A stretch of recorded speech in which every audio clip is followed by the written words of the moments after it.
The same week that the Keystone XL pipeline shut down, nearly 200 Line 3 activists were arrested. Now they're preparing for a summer of resistance. I'm Yoonj Kim, and this is MTV News Need to Know.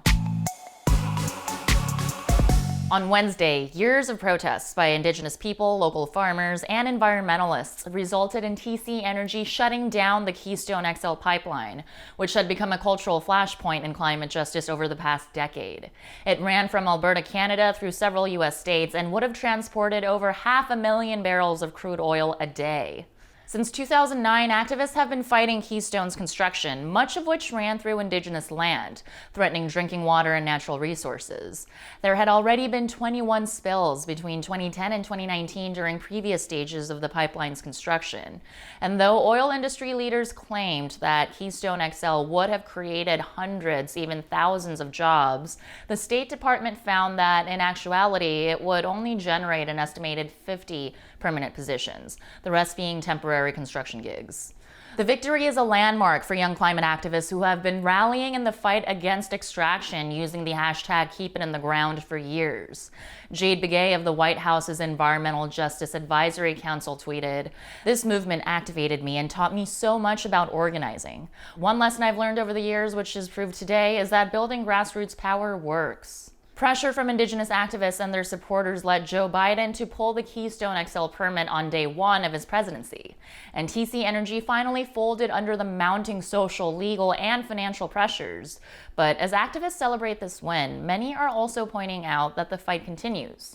Indigenous organizer Dallas Goldtooth called attention to the next battleground, tweeting, "Now it's time for Enbridge to fall next." The legal policy grounds upon which KXL was killed by Obama and Biden are the exact same for Line 3 pipeline. We need action now. Canadian pipeline company Enbridge is building the Line 3 pipeline through Minnesota on treaty-protected tribal lands and is facing lawsuits from multiple tribes for doing so. And in what was Minnesota's biggest action against the construction, over 2,000 people joined the Treaty People Gathering's 4-day protest over the weekend, including celebrities like Jane Fonda and Taylor Schilling. And since December, over 200 Line 3 activists have been arrested. That number nearly doubled on Monday, with hundreds more taken into custody after the protest escalated. Activists set up camp in the path of construction, shut down a pump station, made a boat blockade, and even chained themselves to construction equipment at the site.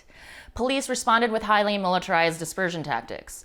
Videos show a helicopter being flown at illegally low heights to blow debris in people's faces. And without warning, cops used a sonic weapon that is physically painful to the human ear.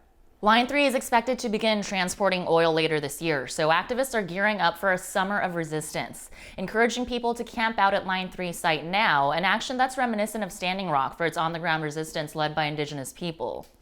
It's due in large part to their actions that we're seeing some progress on climate issues. As Indigenous activist Jackie Fielder pointed out, Keystone XL is dead. Oil companies are being held to account. People are putting their bodies on the line at Line 3 front lines.